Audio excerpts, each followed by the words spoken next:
É. De onde vêm os nossos pensamentos, né? Será que a mente é só um reflexo passivo das coisas que a gente vê, que a gente escuta e toca todo dia?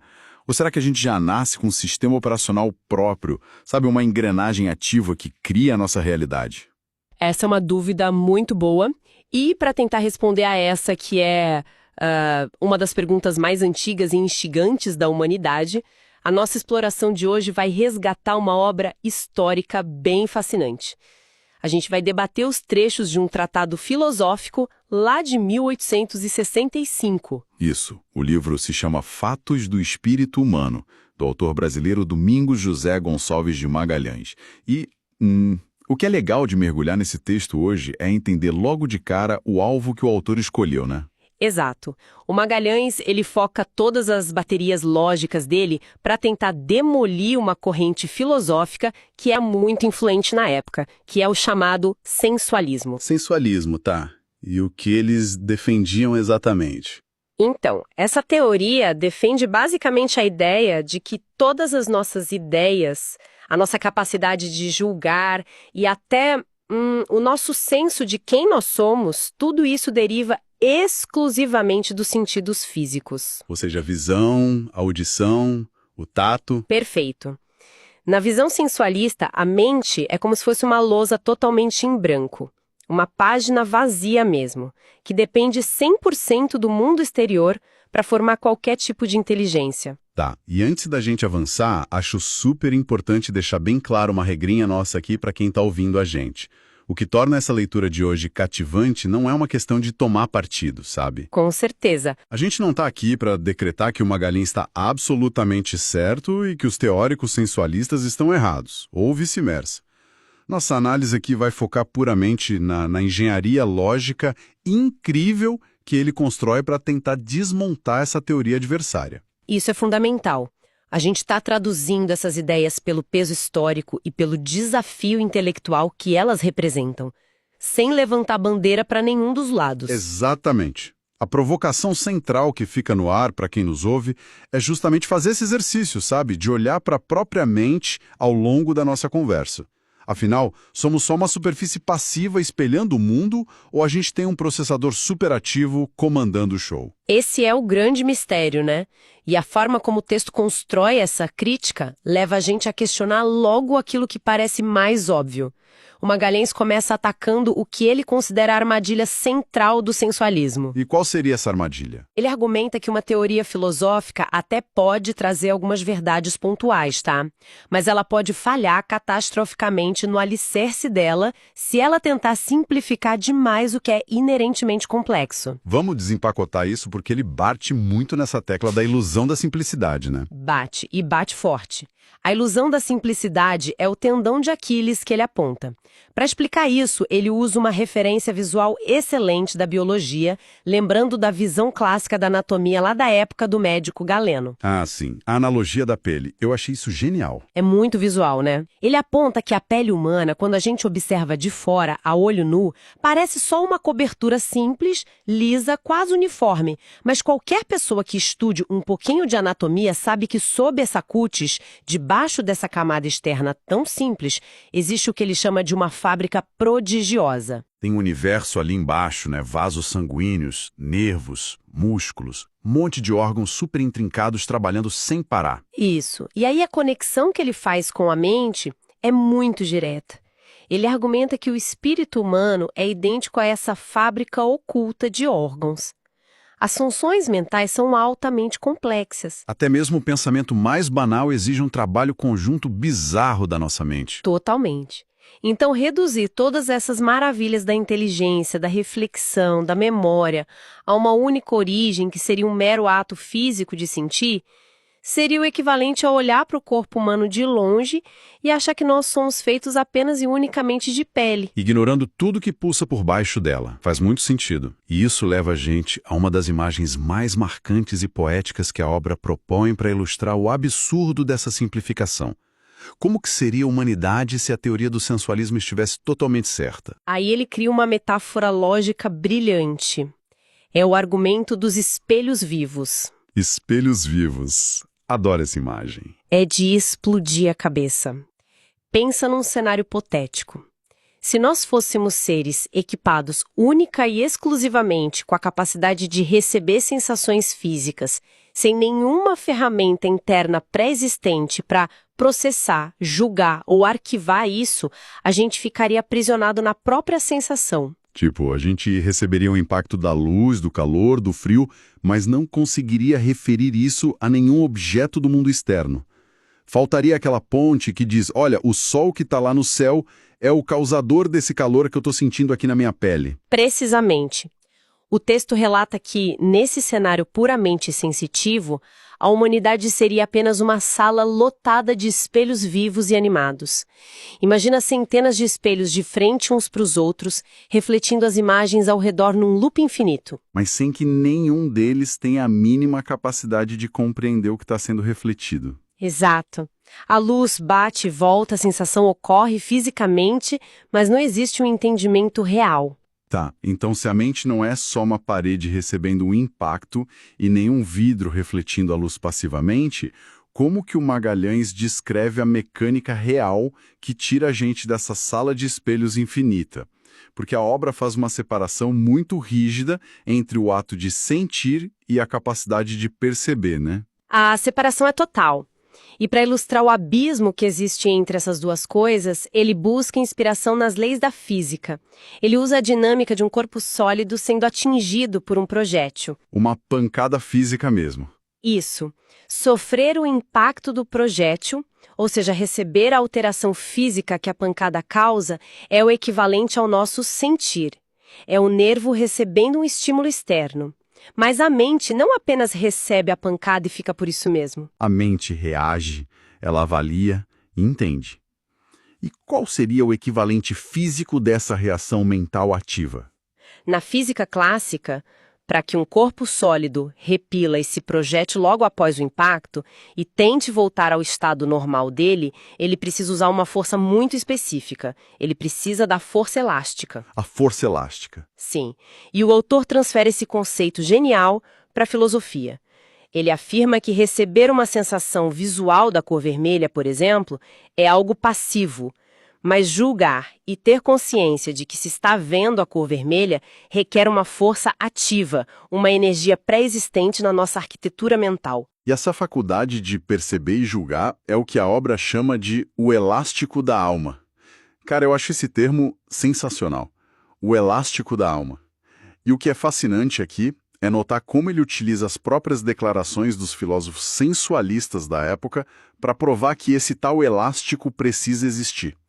Tem uma passagem no texto dedicada ao Condillac, que parece ser a grande ironia de todo esse debate. Nossa, o filósofo Condillac acaba virando o alvo perfeito para essa desconstrução que o Magalhães faz. Numa tentativa de provar que nós somos eternos prisioneiros das nossas próprias sensações corporais, o Condillac escreveu uma frase muito famosa. Aquela sobre o céu e o abismo, certo? Essa mesma. Ele argumentou que não importa se subimos ao céu ou se descemos aos abismos mais profundos, nós nunca sairemos de nós mesmos. E que tudo, no fim das contas, não passa do nosso próprio pensamento gerado ali pelos sentidos. E como o Magalhães vira esse argumento de ponta cabeça de um jeito tão elegante? Ele aponta uma falha estrutural meio óbvia na própria formulação dessa frase. O Magalhães diz que, para um indivíduo conseguir afirmar categoricamente que não pode sair de si mesmo em direção ao céu ou ao abismo, esse indivíduo já precisa, antes de qualquer coisa, possuir a ideia do que é o espaço. Olha só, ele precisa ter os conceitos de céu, de limite, de imensidão e de abismo. E essas noções não são coisas palpáveis que você encontra na natureza para cheirar, mastigar ou colocar no bolso. Esse é o ponto central de toda a crítica. Elas não são sensações físicas captadas pelo olho ou pelo nariz. Elas são conceitos imateriais. O simples fato do Condillac conseguir articular a própria limitação espacial dele já é a prova viva de que ele está utilizando faculdades mentais que estão anos-luz além dos 5 sentidos físicos. É tipo você usar um alicate para construir uma máquina complexa e no final usar essa mesma máquina para imprimir um papel dizendo que o alicate não existe. Perfeita analogia. E a obra puxa o fio dessa contradição para desmontar uma ideia que é ainda mais radical dentro do sensualismo, que é a negação do nosso próprio eu. usando o conceito de substância. Vamos falar sobre isso, porque essa tentativa de explicar a identidade humana como uma mera coleção de experiências é algo que ainda ecoa em muitos debates de hoje em dia. Como a obra trata esse paradoxo de não ter um sujeito? Para entender isso bem, vale lembrar que no vocabulário filosófico da época, a palavra substância não se referia a um material químico tipo água, plástico ou granito. Substância significa a essência basilar, o ser contínuo, o sujeito real e indivisível que vive as coisas. O núcleo da pessoa. Tentaram afirmar que o que a gente chama de eu é só a coleção das sensações que nós vivemos agora, somadas às memórias do passado. Nós seríamos apenas um grande aglomerado de inputs. É a famosa analogia de que somos apenas o álbum de figurinhas, mas sem ninguém sendo dono do álbum. Uma imagem perfeita para entender a crítica do Magalhães. Ele traz uma lógica muito implacável para o debate, questionando a viabilidade física e filosófica de uma coleção de sensações que existe sem um colecionador. Não faz sentido ter uma coleção solta no universo. Nenhum sentido. Uma série abstrata de fenômenos colados no vazio absoluto não se sustenta. O texto reforça que tentar imaginar sensações sozinhas seria como tentar conceber a ideia de dores latejantes, sabores doces ou memórias nostálgicas flutuando sozinhas no ar do seu quarto. De forma totalmente independente, sem ter um humano ali para sentir aquilo. Tá. Para haver a impressão, tem que haver o papel unificado que recebe essa impressão. Tem que haver o agente ativo por trás de tudo. E para coroar como é fácil a humanidade cair nesse erro visual de focar só no superficial e ignorar a engrenagem profunda, a obra propõe um exercício de imaginação que eu particularmente achei espetacular. Aqui é que a coisa fica realmente interessante para quem está acompanhando a gente. O autor sugere uma mudança hipotética no corpo humano. Um cenário dos sentidos ocultos. O texto convida quem lê a imaginar uma anatomia humana levemente alterada. Pensa num cenário onde os nossos olhos, as orelhas e o nariz não fossem visíveis na parte de fora da nossa cabeça. Tá, e como seria isso? Imagina que uma camada contínua e perfeitamente lisa de pele cobrisse todo o nosso rosto, sem nenhuma abertura. Mas os nossos globos oculares e os nossos tímpanos continuassem operando normalmente, só que escondidos no escuro debaixo dessa pele. Se a gente fosse construído dessa maneira exata, qual seria a conclusão dos cientistas ou dos filósofos que têm aquela visão puramente externa e superficial das coisas? O autor especula que esses pensadores cometeriam um erro catastrófico de julgamento científico. Eles olhariam para aquele humano de rosto liso, perceberiam que ele reage intensamente à luz do sol e ao som de uma cachoeira. E como a única coisa visível ali é a cobertura de pele, eles iam bater o martelo e concluir que é a própria pele que possui a mágica de enxergar e de ouvir. Eles fariam uma acrobacia teórica enorme para tentar encaixar todas essas coisas distintas, tipo as cores, a música, o calor, na única ferramenta que eles conseguem enxergar. E eles defenderiam essa teoria errada com unhas e dentes, né? Até o dia em que um anatomista corajoso pegasse um bisturi, abrisse cirurgicamente essa camada de pele e expusesse a maravilha mecânica dos olhos e dos ouvidos operando ali embaixo em segredo. A genialidade do Magalhães com essa metáfora bizarra é como ela traduz perfeitamente a cegueira dos filósofos sensualistas em relação ao cérebro e à mente. A conexão clara é que a gente tenta reduzir o que a gente não consegue ver. Sim, as grandes faculdades da mente humana, que são a capacidade de comparar as coisas, de ter uma consciência moral, de reter o tempo na memória, elas não podem ser colocadas numa bandeja de laboratório. Elas são totalmente invisíveis. Certo. Como esses órgãos do intelecto operam debaixo da superfície da nossa experiência, os sensualistas, assustados com essa invisibilidade toda, tentam reduzir toda a sinfonia intelectual do ser humano àquela camada única e visível, Que é o sentido físico superficial do tato, da visão ou do cheiro. É ignorar o maestro oculto porque você só consegue enxergar a ponta do violino. Mas o que realmente me surpreendeu na estrutura dessa obra é que, lá em 1865, o autor não ficou só se escondendo atrás de abstrações e de metáforas lógicas. por mais geniais que elas sejam. Ele foi além. Sim, ele foi procurar argumentos no que havia de mais avançado na ciência dura e na biologia da época. Ele convocou a fisiologia para testemunhar a favor da filosofia, trazendo os trabalhos do cientista francês, o M. Flourens. Qual foi o peso dessas descobertas neurológicas para o debate todo? O impacto foi brutal, serviu mesmo como um divisor de águas. Naquela época, o cérebro humano ainda era um território cheio de neblina para a ciência, sabe? O Flourens era um dos pioneiros no mapeamento cerebral, utilizando experimentos em animais para entender geograficamente onde cada função operava ali dentro. E ele conseguiu isolar e demonstrar no laboratório, de forma física, aquilo que os filósofos só discutiam nos livros de teoria, né? Isso. Ele provou que o sistema nervoso periférico e o cérebro executam trabalhos que são anatômica e fundamentalmente diferentes. Tem um experimento muito detalhado no texto sobre a remoção cirúrgica de certas partes do cérebro. Como que o Flourens desenhou esse teste para comprovar essa separação entre sentir e perceber? Ele realizou procedimentos onde ele extirpava do cérebro de um animal uma área sensorial bem específica, chamada de tubérculo. O resultado empírico era imediato e super esperado. A sensação era aniquilada. O olho do animal perdia a função. A retina parava de ter qualquer reação à aproximação da luz. Exato. A câmera, o equipamento de captação físico, havia sido destruído ali na raiz.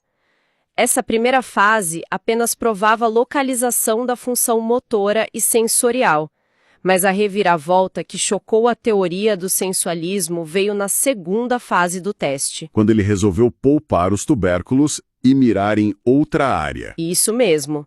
No segundo teste, o Flourens não tocou nos tubérculos. Ele deixou a máquina sensorial totalmente intacta, mas removeu o chamado lóbulo cerebral. E o que aconteceu a seguir foi uma aula de fisiologia, provando a filosofia na prática. A sensação continuava a ocorrer fisicamente, a retina do animal continuava a contrair com a luz, o nervo óptico continuava disparando o estímulo perfeitamente, o olho reagia ao ambiente, contudo o animal estava inteiramente alheio àquilo.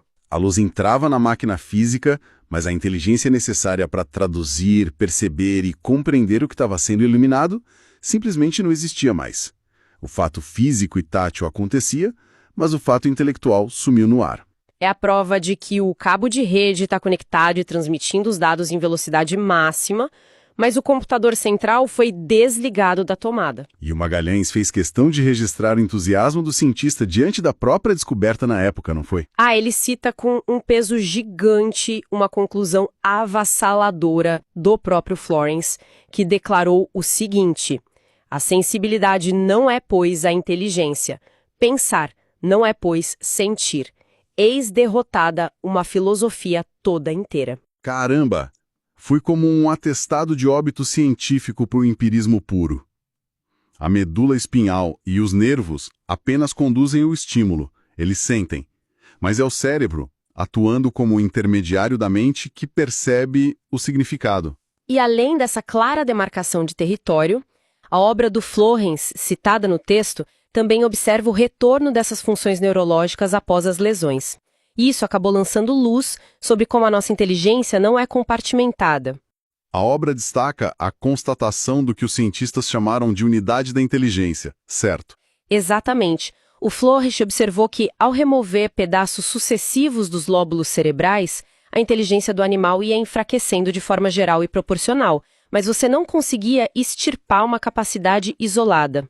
Você não destrói apenas a capacidade de julgar, ou apenas o foco e a atenção. Não. Tudo cai junto. E o mais impressionante nos animais que se curavam da lesão cerebral meses depois, quando uma faculdade mental retornava daquele apagão, todas as outras despertavam junto com ela, ao mesmo tempo.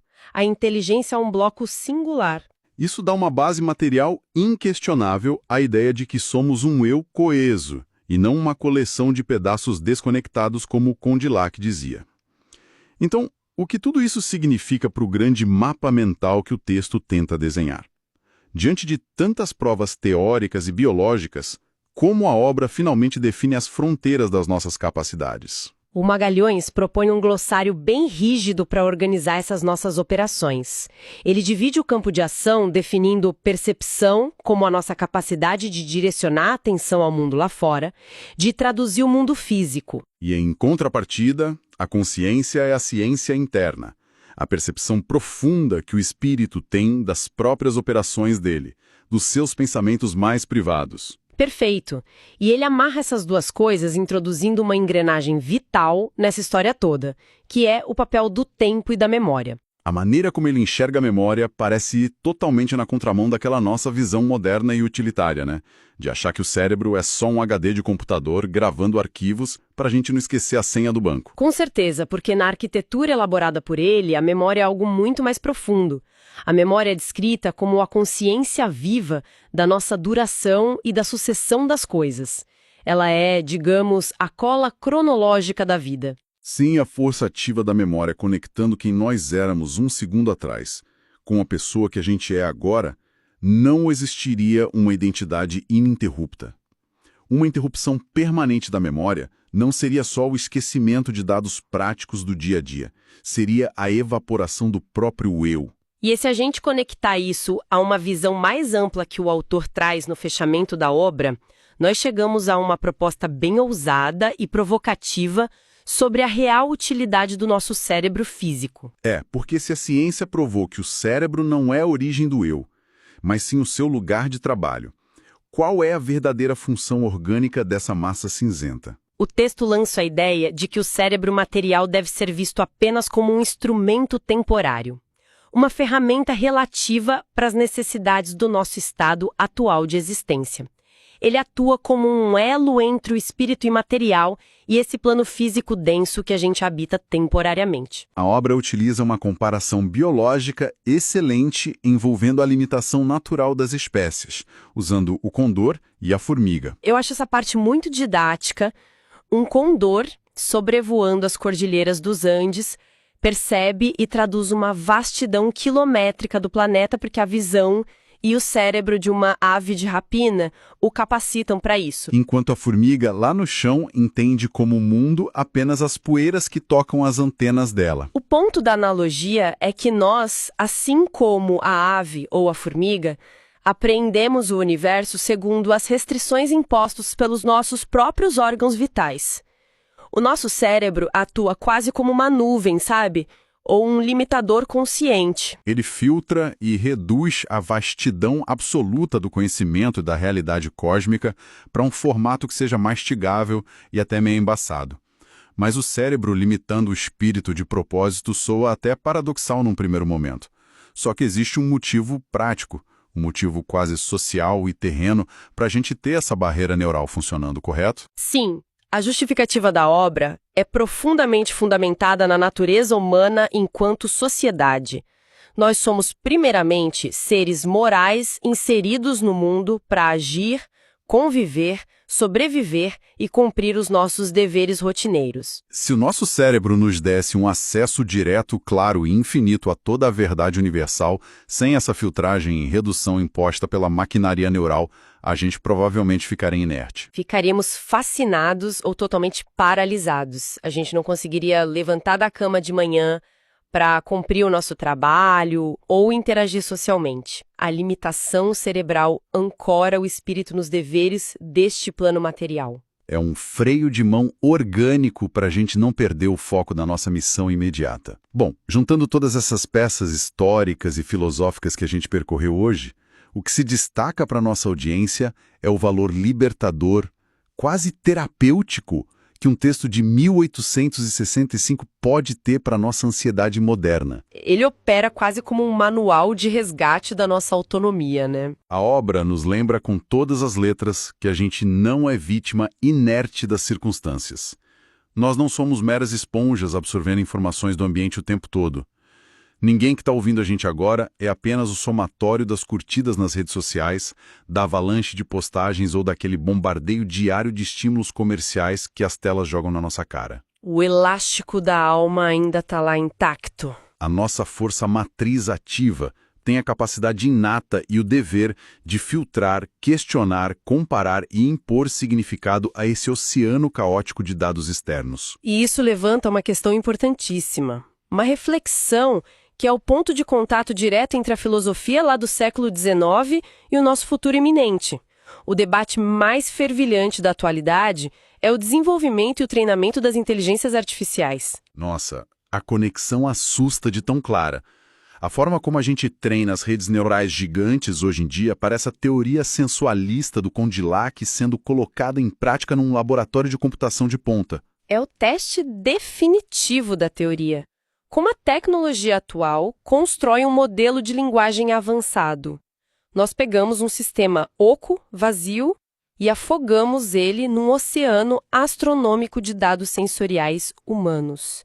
A gente fornece milhões de imagens de tudo que existe, todas as bibliotecas de texto já escritas, horas de vozes humanas gravadas, regras de trânsito, dados empíricos absolutos. O mundo externo inteiro é engolido pela máquina de uma vez só. Exatamente.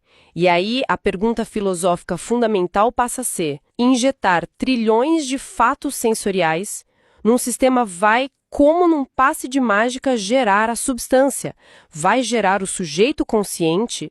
O livre-arbítrio para julgar o impacto, ou ele apenas vai simular a força elástica porque nos dados de treinamento ele encontrou humanos reais escrevendo sobre isso? Será que a inteligência artificial, por mais espetacular, útil e conversacional que ela se torne, está destinada a ser para sempre apenas a materialização daquela sala cheia de espelhos vivos descrita pelo Magalhães? Refletindo de volta para a humanidade com uma precisão matemática assustadora, tudo aquilo que a própria humanidade inseriu nela, mas ainda operando na total escuridão interna. Sem jamais possuir o fôlego da verdadeira consciência e da percepção genuína do eu. A sabedoria de 1865 deixa pra gente o alerta de que uma máquina imitando o intelecto é apenas a pele vibrando num ritmo padronizado.